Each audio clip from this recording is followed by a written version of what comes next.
রাজ্যে ফের একটা নির্মম ঘটনা। গত ১৩ বছরে ২২টা গণধর্ষণ খুনের ঘটনা আর.জি. কর নিয়ে আপনার কি প্রতিক্রিয়া? আমার তো অন্যরকম প্রতিক্রিয়া হওয়ার কথা নয়। আর.জি. কর নিয়ে আমার প্রথম প্রতিক্রিয়া হচ্ছে এই সুব্রত পাল না কি যেন লোকটার নাম, সন্দীপ ঘোষ, এই জুনিয়র এবং সিনিয়র সব ধরনের ডাক্তাররাই বলছেন যে উনি ওখানে একটা চক্র চালাতেন। তা আমার মনে হয় যে সবচাইতে আগে ওনাকে জিজ্ঞাসাবাদ করা দরকার, এবং উনি জিজ্ঞাসাবাদে যদি প্রমাণিত হয় যে না উনি কিছু করতেন না, মিটে গেল। আর যদি জিজ্ঞাসাবাদে প্রমাণিত হয় তাহলে ওই যে ছেলে মেয়েগুলোকে দিয়ে চালাতেন তাদেরকে খুঁজে বার করলেই হয়।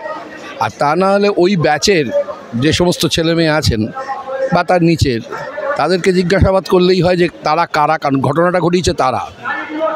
তা সুতরাং যদি ধরতেই হয়, আর দ্বিতীয়ত আমি একটা জিনিস বুঝেই উঠতে পারলাম না, স্বাভাবিক এরকম তো সেই কামদুনি থেকেই দেখছি, সেটা হচ্ছে যে স্নিফার ডগ গেল, পায়ের ছাপ, হাতের ছাপ, আজকে ফরেন্সিক যেখানে পৌঁছেছে সেখানে পায়ের ছাপ দেখে যে কোনো লোকের বয়স, এমনকি কোনো মহিলা হলে তার হাইট, তিনি প্রেগনেন্ট কিনা সব বলে দিতে পারে। সেগুলো কোথায় গেল? পুলিশ কোথায় কী তদন্ত করলেন? নাকি সকালবেলায় যে ফোন গিয়েছিল আপনার মেয়ের শরীর খারাপ, তারপরের ফোনটা হচ্ছে আপনার মেয়ে আত্মহত্যা করেছে, তারপর বাবা মা যখন এসেছেন তখন ৩ ঘন্টা বসিয়ে রেখেছেন কেন? প্রমাণ লোপাটের জন্য। তো আমার নিজের মনে হয় যে সবচাইতে আগে ওনাকে জিজ্ঞাসাবাদ করাটাই হচ্ছে সবচেয়ে জরুরি জায়গা। আর তার সঙ্গে সঙ্গে ওনার ওই ব্যাচের ছেলে মেয়েদের ডেকে ডেকে জিজ্ঞাসা করা কারা এরা। আর তার সঙ্গে সঙ্গে পুলিশ মন্ত্রী এবং স্বাস্থ্যমন্ত্রীর এক্ষুনি পদত্যাগ করা উচিত, এক্ষুনি। সিবিআই তদন্ত নির্দেশ দিয়েছে কলকাতা হাইকোর্ট। আপনি মনে করেন সিবিআই তদন্তের সত্যতা উঠে আসবে? আজ অবধি তো উঠে আসেনি। তবে এবার একটা ঘটনা ঘটেছে, সেটা হচ্ছে যে প্রধান বিচারপতি যে শরীরী ভাষায় পুরোটা ঘটালেন এবং নিজে দায়িত্বে জানিয়ে দিলেন যে ওকে কোথাও তো রাখাও যাবে না, যতদিন না পারমিশন আসবে ওকে যেন কোথাও না রাখা হয়। ইউজুয়ালি এর আগে এই শরীরী ভাষা এবং এত তৎপরভাবে যখন এদের 2 ঘন্টা ধরে তো না না না বলে যাচ্ছিল ইয়েরা, সিবিআই দেবেন না, সিবিআই দেবেন না, এদিকে মাননীয়া তিনি প্রথমেই সিবিআই দিয়ে বসে রইলেন। কেন? এই শাহজাহান পর্যন্ত কাণ্ডে উনি সিবিআইয়ের সম্পর্কে যেসব কথাবার্তা বলেছেন বা বিরোধী থাকাকালীন যেসব কথাবার্তা বলতেন, হঠাৎ করে উনি সিবিআই চাইছিলেন কেন? আর কোনো রকম তদন্ত হওয়ার আগেই ফাঁসি দেবো এসব বলছিলেন কেন? সন্দেহ তো ওইখানেই উদ্রেক করে। সুতরাং এটা একটা খুব, আমি বলছি এটা হঠাৎ ঘটে যায়নি, এটা অত্যন্ত পরিকল্পিত হত্যা, এবং রাজ্য সরকারের এবং পুলিশের সহায়তায় রাজ্য সরকার আপ্রাণ চেষ্টা করছে এটাকে ঢেকে দেওয়া। কিন্তু মানুষ যেভাবে স্বতঃস্ফূর্তভাবে রাস্তায় নেমে এসেছেন, আমার মনে হয় না যে খুব সহজ হবে। ফের কলকাতায় একজন ডাক্তারি পড়ুয়া ধর্ষণের ঘটনা ঘটেছে এবং খুন করা হয়েছে। আজকে নাগরিক মিছিল। আপনার পরিবারের একজন এরকম প্রতিবাদ জানাতে গিয়েও খুন হতে হয়েছে। এই প্রতিবাদ করতে গিয়ে আপনি কোন দাবিতে সামনে রেখে আজকে এই মিছিলে এসেছেন?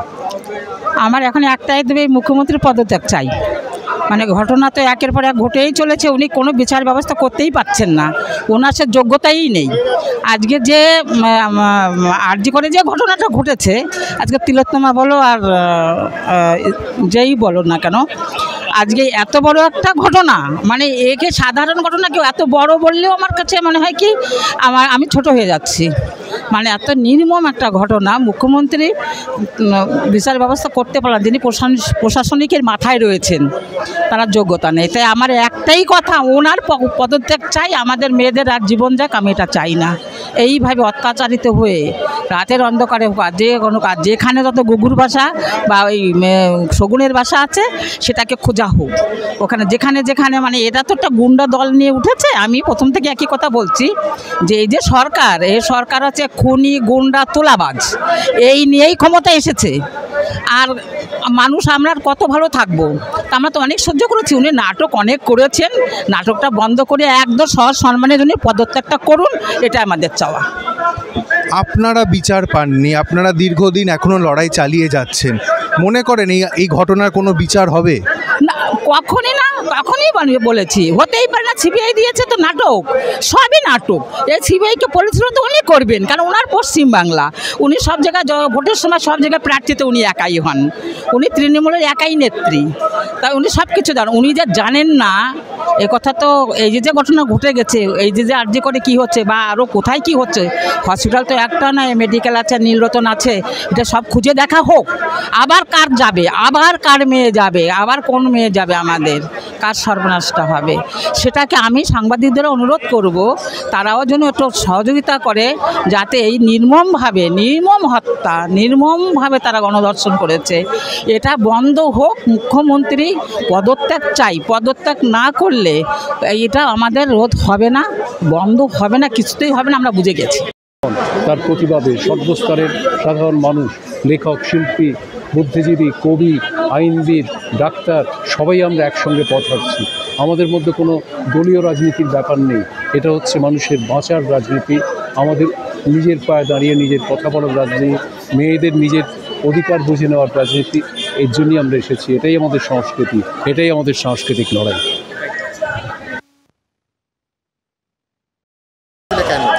নাগরিক মিছিলে যে জঘন্য হত্যাকাণ্ড কার্যকরী ঘটেছে, এটা সার্বিক মহিলাদের জন্য নয়, সমস্ত নাগরিক সমাজের জন্য, সমস্ত মানুষের জন্য একটা প্রতিবাদ করার জন্য এসেছি, মানুষের নিরাপত্তার জন্য।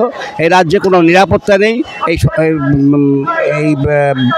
রাষ্ট্রে কোনো নিরাপত্তা নেই, যে কোনো মানুষেরই হোক, যে কোনোভাবেই হোক, যে কোনো উল্টো কথা বললেও নিরাপদে চলাফেরা করার কোনো চলাফেরা করার মতো কোনো উপায় নেই। ফলে এর প্রতিবাদ করার জন্য আমরা এখানে এসেছি। কন্যাশ্রী দিবস তো মানে কন্যাশ্রী দিবস তো আমরা জানি, কন্যাশ্রী করার পর মেয়েদের বিয়ে হয়ে যাচ্ছে, তারপরে এই কতগুলো ঘটনা ঘটলো। প্রথমে সেই পার্কস্ট্রিটের ঘটনা মনে আছে, 2012 সালে ঘটনাটা ঘটেছিল, তারপর থেকে ক্রমাগত এই ধরনের ঘটনা ঘটেছে। তো কন্যাশ্রী করে শুধু লোক দেখানোর ব্যাপার করলে লাভটা কী হবে? আজকে নাগরিক মিছিল আরজিকর ঘটনার প্রতিবাদে, কি কারণে, কোন দাবিকে সামনে রেখে আপনি এই মিছিলে অংশ নিচ্ছেন? একদম একটাই দাবি, যারা দোষ করেছে আমরা সাধারণ মানুষ টেনে ওদেরকে নামাবো। এই দাবিতে দোষীদের শাস্তি নয়, ওদের লিঙ্গকে কেটে দেবো আমরা, আমাদের এটাই দাবি। যেটা হচ্ছে কাল একটা প্রমাণ লোপাটের কথা আসছে, একজন সাধারণ নাগরিক হিসেবে নিজেকে কতটা নিরাপদ মনে করছে? একদমই না, আমরা তিনজনেই নৃত্যশিল্পী, আমরা রাত 12টায় বাড়ি ঢুকি, আমরা নিরাপদ নই। তৃণমূল শাসনে 22টা গণধর্ষণ খুনের ঘটনা, একজন মহিলা হিসেবে এই রাজ্যে নিজেকে কতটা নিরাপদ মনে করছেন? একদমই নিরাপদ মনে করছি না। যতদিন এই রাজ্যে মমতা ব্যানার্জি মুখ্যমন্ত্রী থাকবেন ততদিন আমি তো নাই, আমার মতো অনেক মহিলারা, রাজ্যের মোটামুটি সব মহিলারা, যুবতীরা কেউই নিরাপদে না। যা দিনের পর দিন চলে আসছে, আমরা কেউই সেফ না। রাজ্যে যতদিন মুখ্যমন্ত্রী মমতা ব্যানার্জি থাকবেন ততদিন আমরা কেউ সেফ না। মুখ্যমন্ত্রী দাবি করে তার সরকার মহিলাদের জন্য অনেক কাজ করেছে, অনেক প্রকল্প এনেছে এবং আজকে কন্যাশ্রী দিবস, সেটা তিনি ফেসবুকে পোস্ট করেছেন। কিন্তু এই যে গোটা যে ঘটনা রাজ্যে ঘটে চলেছে এবং ঘটেছে আরজিকর, এই নিয়ে আপনার কি বক্তব্য? কাজ উনি ওনার মতো করে বলছেন কাজ করেছেন, কোথায় কাজ করছেন? আজকে লক্ষ্মীর ভাণ্ডার দিয়ে 1000 টাকা করে লক্ষ্মীর ভাণ্ডার দিচ্ছেন, এদিকে রাজ্যের লক্ষ্মীরা নিরাপদে নয়। তাহলে কি প্রকল্প কাজ করেছেন, কি প্রকল্পের উনি কাজ করেছেন? আজকে কন্যাশ্রীর উনি কিছুই না, উনি নিজের বিজ্ঞাপন দিচ্ছেন, আর কিচ্ছু করছেন না। আজকে নাগরিক মিছিলে আপনি অংশগ্রহণ করেছেন, আপনার দাবি কি?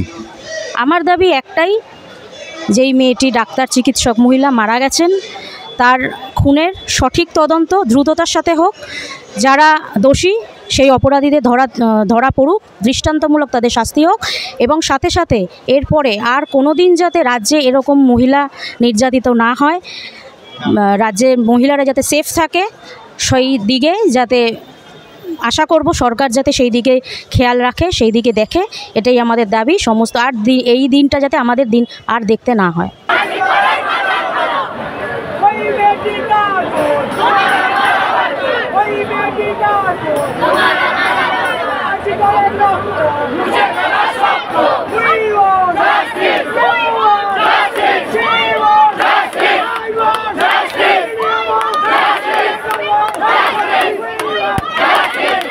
এই ভিডিওটিকে লাইক করুন, আপনার গুরুত্বপূর্ণ মতামত কমেন্টের মাধ্যমে আমাদের জানান এবং আমাদের চ্যানেলের ভিডিও সবার আগে দেখার জন্য ইউটিউবে গণশক্তিকে সাবস্ক্রাইব করুন, ফেসবুকে ফলো করুন এবং শেয়ার করুন আপনার পরিচিতদের মধ্যে।